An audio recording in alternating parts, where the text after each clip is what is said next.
19세기 후반 미국의 남북전쟁이 끝난 직후 백인들은 서부 개척에 방해되는 인디언들을 모조리 잡아 소탕했습니다. 코만체족의 주장 토하시는 항전했지만 전멸의 위기에서 결국은 부족 전원을 이끌고 투항하게 되었습니다. 그가 더듬거리는 영어로 나 토하시 좋은 인디언이야 라며 선처를 호소했을 때 토벌군 사령관 필립 세리드는 내가 아는 좋은 인디언은 다 죽어버렸어 라고 대꾸했습니다. 죽어야만 좋은 인디언이라는 것입니다. 악랄한 백인들의 저급한 속셈을 드러낸 말이지만 기실 생각해보면 틀린 말도 아닙니다.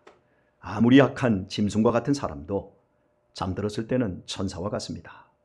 그리고 더더욱 죽고 나면 더욱 천사처럼 느껴집니다. 신화화가 시작되기 때문입니다.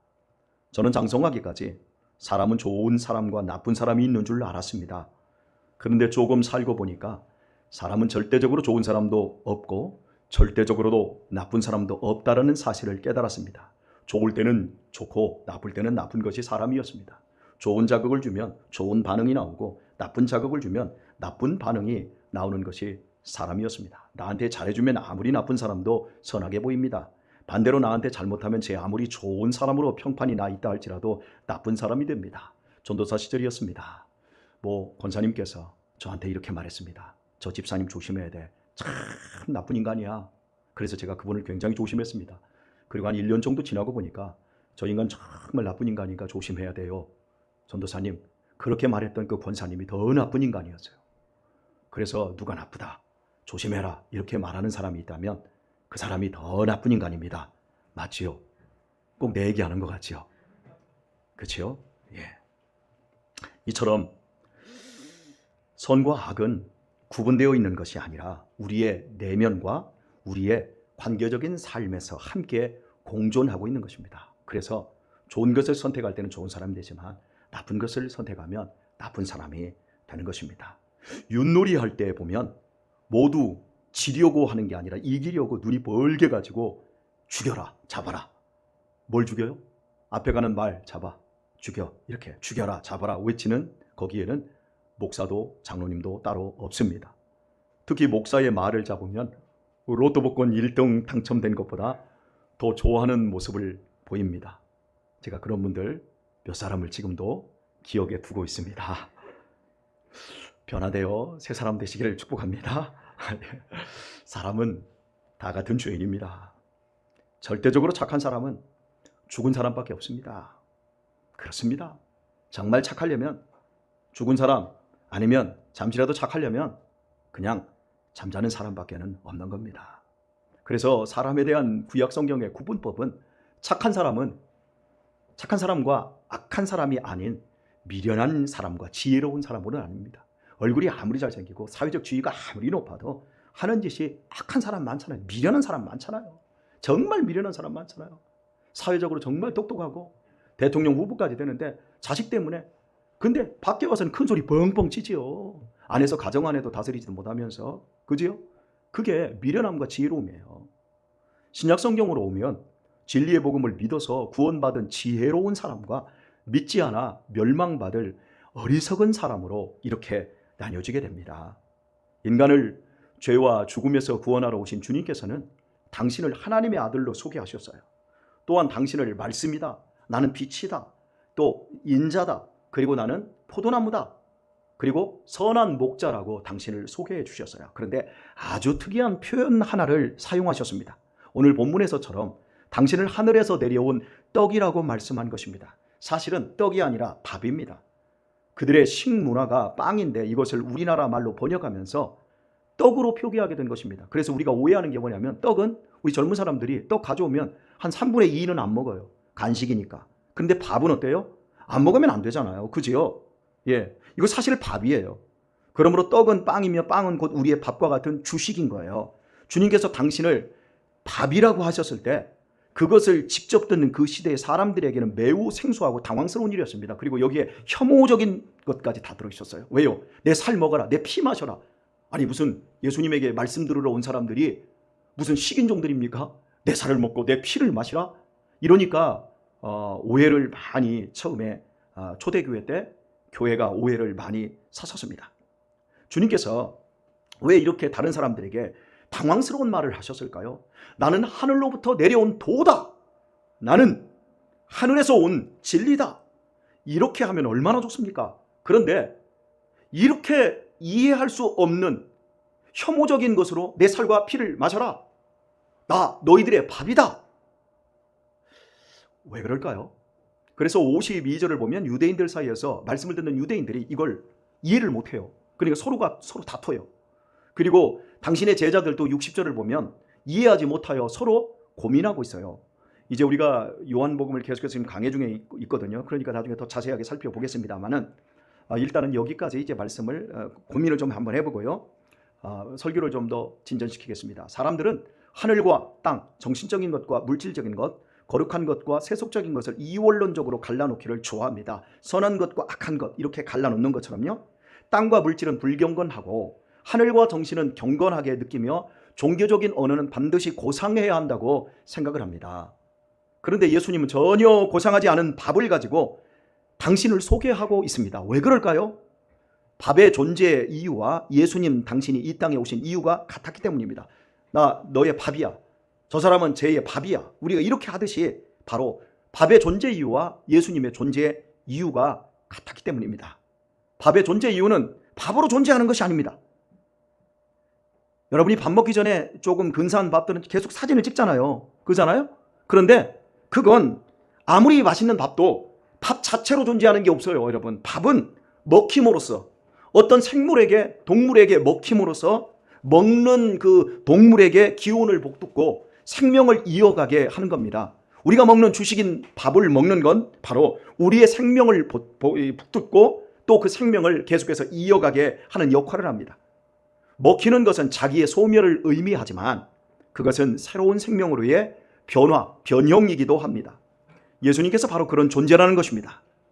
예수님께서 바로 다른 사람에게 먹힘으로 생명이 되는 존재가 되기 위해 이 땅에 오셨다는 겁니다. 김부식의 삼국사기 기록에는 신라 경도광 때 공주에 사는 향덕이라는 총각 이야기가 나옵니다. 흉년으로 먹을 것이 없어 죽어가는 아버지를 위해 자신의 허벅지살을 베어 먹였다는 것입니다. 세종실록은 황해도 옹진의 양귀진이 아버지를 살리고자 자신의 손가락을 잘라 구워 먹였다는 효자 이야기가 실려 있기도 합니다. 근세에 있어 1925년 전북 고창군의 진규인이라는 청년은 어머니의 난치병을 위해 자기 손가락을 잘라 피와 살과 뼈까지 먹였다고 합니다. 부모의 먹거리가 된 자식의 허벅지 살과 뼈는 실은 부모에게 준 자식의 최고의 사랑이었습니다. 어디서도 참 보기 힘든 귀한 사랑인 거지요. 그러나 아무리 대단한 효자라도 부모에게 살은 먹일지언정 생명 자체를 먹일 수는 없었습니다. 자식이 허벅지를 매내고 손가락을 잘라내고 그것을 구워서 먹여줄 때 그것을 그 어머니가, 그 아버지가 살아나기를 위해서 먹여준 것이지만 생명 자체는 주지 못하고 그냥 고기와 뼈밖에는 못 준 겁니다. 주님은 오늘 말씀에서 외치십니다. 나는 하늘에서 내려온 생명의 밥이니 나를 먹는 자는 영원히 살 것이다. 내 살을 먹고 내 피를 마시는 자는 영생을 가졌고 마지막 날에 내가 다시 그를 살리리니 내 살은 참된 양식이며 내 피는 참된 음료로다. 먹으라. 여러분은 죽음을 어떻게 느끼십니까? 우리 학생들, 젊은이들 죽음이 너무 멀게 느껴지죠. 그런데 갑자기 누군가가 너 죽어. 너 죽는단 말이야. 유언 써. 유언해. 이렇게 하면 기분 굉장히 나빠합니다. 사람들이 죽음을 입 밖으로 꺼내기 두려워하는 이유가 무엇일까요? 불길함, 짙은 슬픔, 아득한 두려움, 감당할 수 없는 절망과 맞닿아 있기 때문입니다. 사람은 보통 17살쯤, 그러니까 6살, 7살쯤 인간은 반드시 죽는다는 사실을 눈치채면서 죽음이라는 감정의 소용돌이를 경험합니다. 저 같은 경우에는 7살에 죽음에 대해서 심각하게 고민을 하고 8살에 자살을 생각을 했었던 기억을 제가 더듬습니다. 바로 이때 죽음에 대해서 인식하면서 그때부터 사랑하는 부모님과 영원히 살게 해달라고 하는 끝도 모를 뭔가의 그 소원을 품게 되어집니다. 즉 죽음을 의식함과 동시에 죽음에 지지 않는 강한 생명을 갈구하게 되는 것입니다. 우리 학생들에게, 청년들에게 너 꿈이 뭐냐 그러면 꿈이 없어요. 꿈이 없는 이유가 뭔지 아세요? 소망이 없는 이유가 뭔지 아세요? 절망을 안 해봐서 그래요. 배고프지 않은 애들은 배고픔에 대한 항상 배부른 애들은 배고픔을 모르고, 배고픈 사람만이 배부름에 대한 이 소망을 갖는 거예요. 절망이 없기 때문에 소망이 없는 거예요. 그런데 거기에다가 부모들이 계속해서 더 좋은 거, 더 큰 거 계속 집어넣으니까 아이들이 더 움쩍달싹 못하는 바보가 되는 거죠. 죽음을 의식함과 동시에 죽음에 지지 않는 강한 생명을 갈구하는 것, 그것이 인간입니다. 여러분은 1시간의 목숨을 연장하기 위해 피눈물 나는 수고를 아끼지 않는 중환자실을 보셨을 것입니다. 사랑하는 가족을 살리기 위해 경각을 다투어 달리는 앰뷸런스에 타보셨을 것입니다. 안 타봤다고요? 중환자실 안 가봤다고요? 가는 날 반드시 옵니다. 아멘을 안 해도 반드시 옵니다. 그런 날 반드시 와요. 전혀 생각지 못한 상태에서 수시간 만에, 그냥 몇 분 만에 싸늘한 주검이 된 가족의 시신을 붙들고 통곡하는 사람들을 보셨을 겁니다. 못 봤지요? 예, 보게 되고 내가 당하는 날이 옵니다. 부모님이나 배우자가 떠난 빈 방과 빈자리를 볼 때 뼛속 깊이 밀려오는 슬픔이 뭔지도 알게 되는 날이 반드시 옵니다. 죽음은 머지않은 장래에 나에게 일어날 100% 사실입니다. 부정하고 싶으나 완전한 사실입니다. 죽음에서 면제된 인생은 없기에 죽음은 우리의 삶에서 가장 확실한 사건입니다. 모든 것이 불확실하지만 죽음만큼은 너무 확실합니다. 죽음은 어느 날 갑자기 닥쳐오는 것이 아니라 태어나는 순간부터 모든 사람들에게 주어진 마지막 의식입니다. 그리고 모두가 다 고아가 되어버립니다. 누구나 호레비가 되고 누구나 과부가 됩니다. 그렇기에 죽음은 인간의 실존 가운데 가장 불안하고 두려운 이유가 됩니다. 많은 돈과 적은 돈을 가진 것이 대체 죽음 앞에서 무슨 차이가 있습니까? 적게 배운 것과 많이 배운 것이 죽음 앞에서 무슨 차이가 있습니까? 작은 집 사는 것과 큰 집 사는 것이 죽음 앞에서 무슨 차이가 있습니까? 내 이름의 명의를 가진 집과 새 사는 것이 죽음 앞에서 무슨 차이가 있습니까? 모두 인생은 나그네 길이요, 모두 이 세상에서 이 광야, 이 광음, 이 모든 것들은 하숙방과 똑같은데요. 죽음은 그런 것입니다. 그런데 우리가 터부시하고 생각하지 않기 때문에 거기에 대한 지혜가 없는 것이지요. 주님께서 그 귀하신 몸을 십자가에 못 박으시면 바로 이 죽음의 문제를 해결해 주시기 위함이었습니다. 죽음은 죄로 인해 생긴 비정상적인 현상입니다. 정상적인 게 죽음이 아닙니다. 하나님께서 이 비정상적인 죽음에서 궁극적으로 벗어날 수 있도록 비정상적인 방법으로 아들 예수님을 이 땅에 보내시고 십자가에서 못 박혀 죽게 하셨습니다. 로마서 6장 24절은 선언합니다.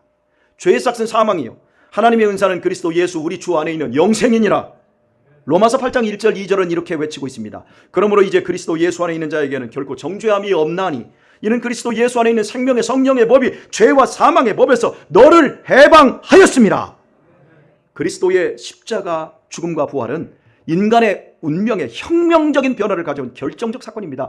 이것이 안 믿겨지는 사람은 어리석게 망하는 것이고, 이것이 믿겨지는 자는 구원 얻는 능력이 되는 것입니다. 하나님은 예수님의 죽음과 부활을 통해 죽음의 세력을 정복하셨으며 인간의 죽음 안에 담긴 저주를 풀어내셨습니다. 죄가 없는 예수 그리스도께서 십자가에서 죄인들을 대신해 저주의 죽음을 담당하고 부활했으므로 그리스도와 연합하는 인간은, 믿음으로 그리스도와 연합하는 인간은 저주의 죽음으로부터 해방된 것입니다. 이제 그리스도인의 죽음은 더 이상 저주가 아닙니다. 육신을 벗고 그리스도와 완전히 연합되는 것이 죽음이고 천국으로 이사하는 과정으로 죽음이 승화되어 버린 것입니다. 죽음이 어둠과 절망이 아니라 죽음이 오히려 더 큰 소망으로 바뀌어버린 것입니다. 다시 말해 하나님께서 그리스도의 죽음과 부활을 통해서 죽음의 세력을 결정적으로 단번에 깨뜨리셨기 때문에 그리스도와 합하여 세례를 받고 연합한 사람들은 죽어도 죽을 수 없는 그리스도의 영원한 부활 생명에 참여하게 된 것입니다. 그러므로 예수 그리스도의 죽음과 부활로 인해 그리스도인은 그 생명이 육신의 죽음으로 끝나지 않으며 죽음에도 굴하지 않는 소망 가운데 영원한 생명을 누리게 된 것입니다.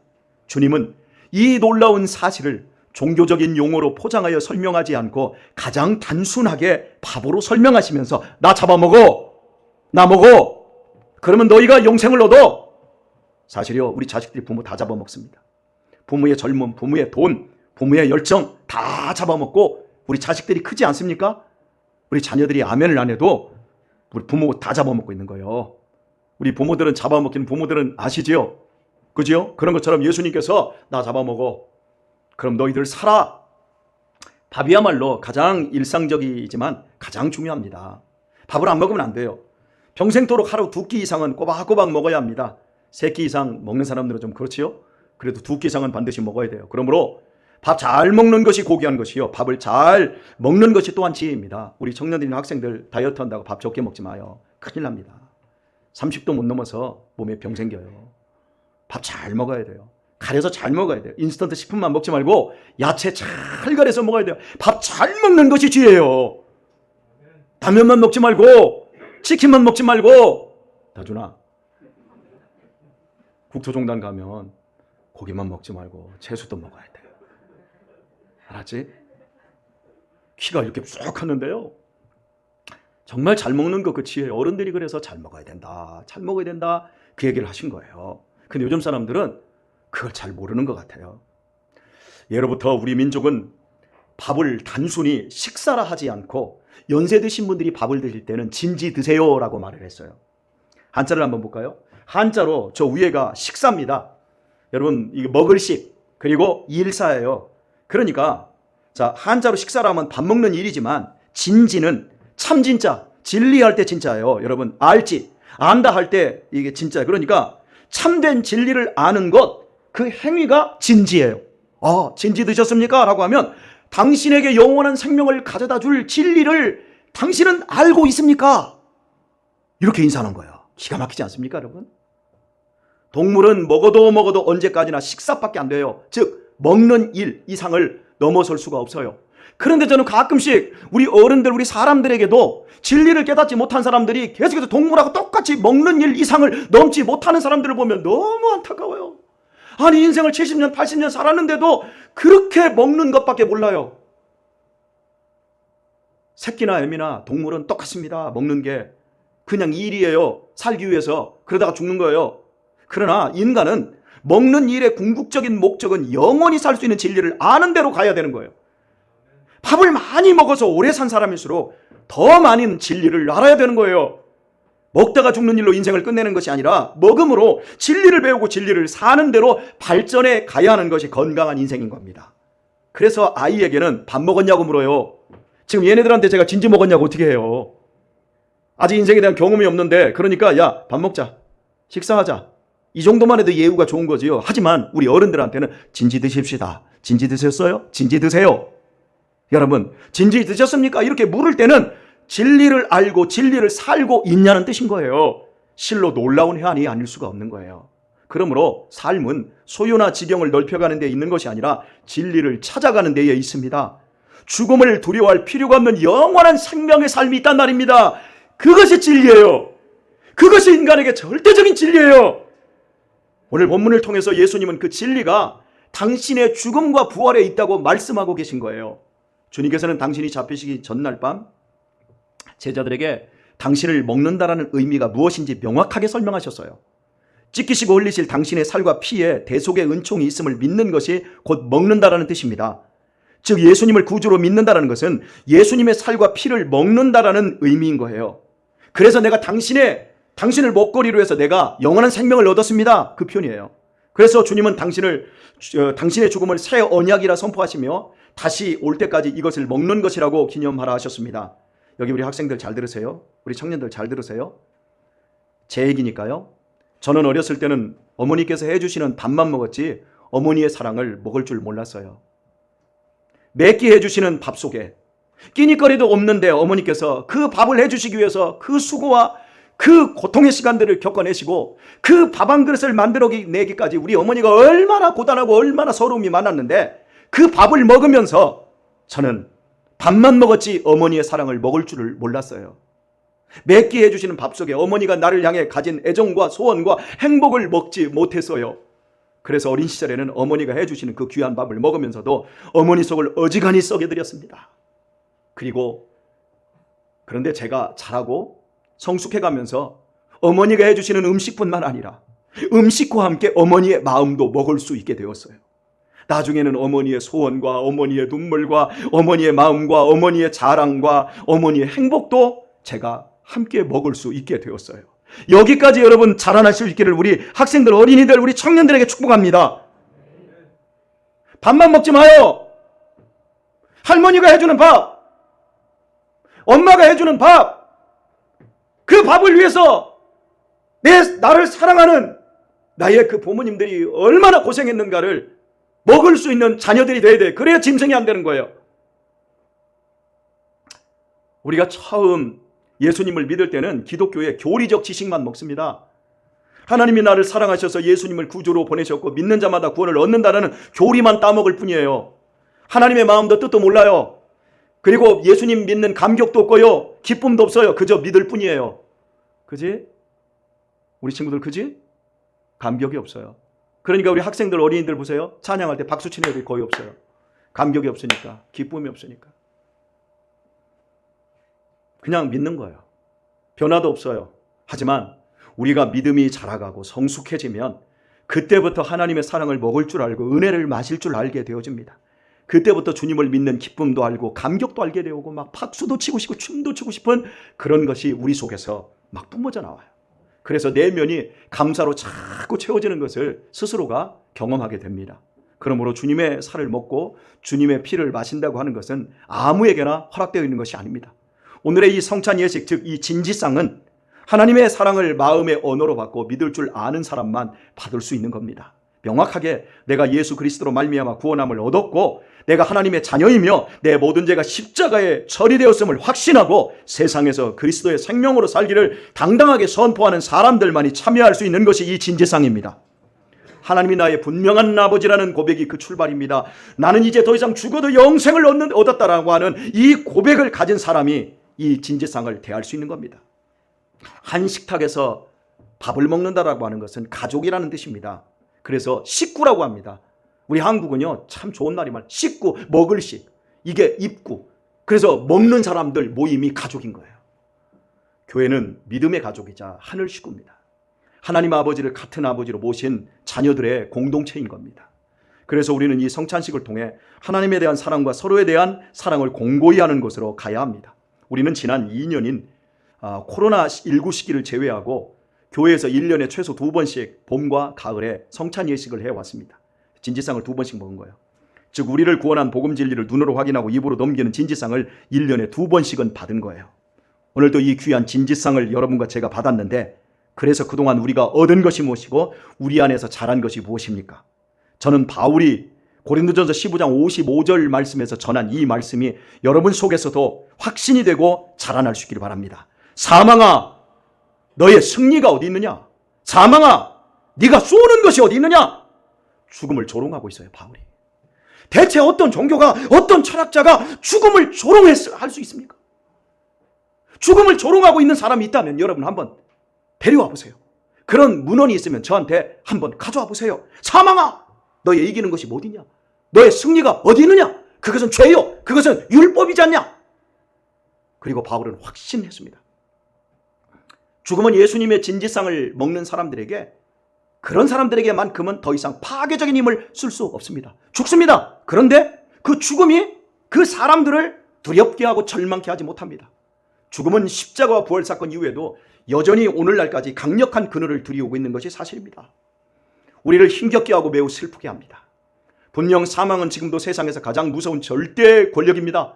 그러나 죽으시고 부활하신 주님을 진리로 먹는 저와 여러분에게는 결코 암울한 전망으로 끝나지 않습니다. 사망은 그리스도를 양식 삼는 믿음의 사람들을 죽음으로도 무너뜨릴 수 없기 때문입니다.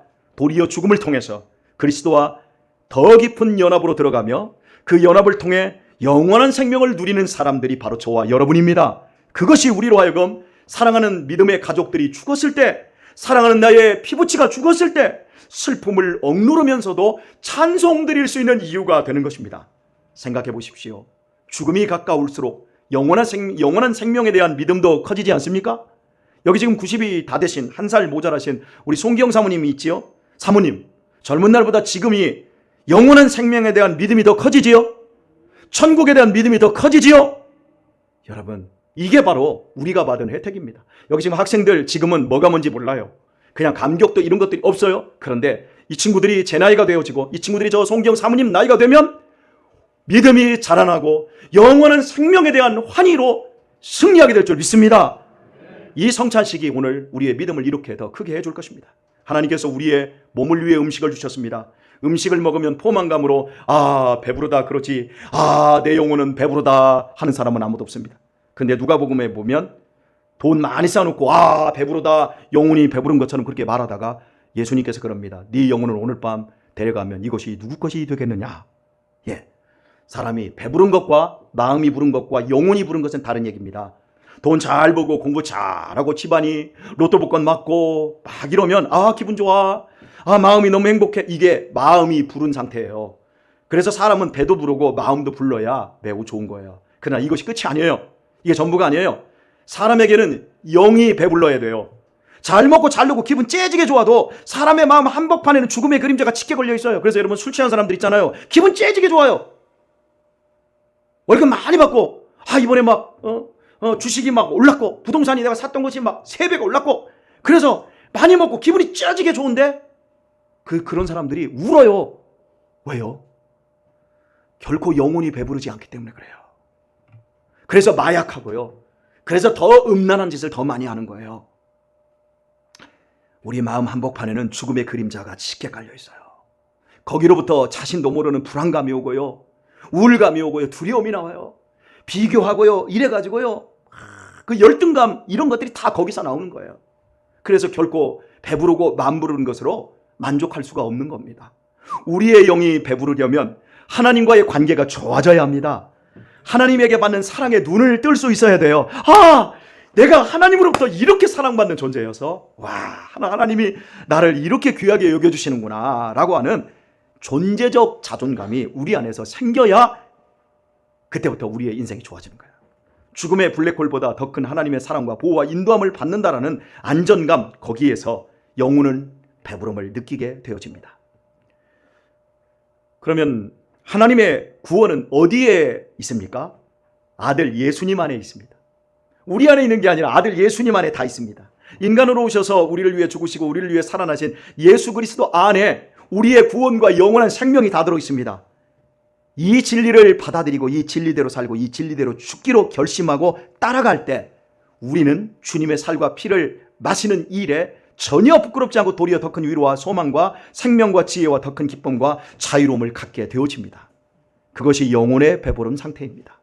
오늘 이 성찬식을 통해 이 영혼의 배부름을 확인할 수 있기를 축복합니다. 오늘의 말씀을 맺습니다. 그리스도의 십자가 죽음과 부활 사건은 인간의 죽음과 운명의 결정적 변혁을 일으켰습니다. 이제는 죽음에 대해서 두려워하지 않아도 됩니다. 그러나 아직도 이 세상은 죽음의 그늘이 팽배하고 먹장구름 같은 죽음의 공포 아래 있습니다. 왜요? 하나님을 모르니까요.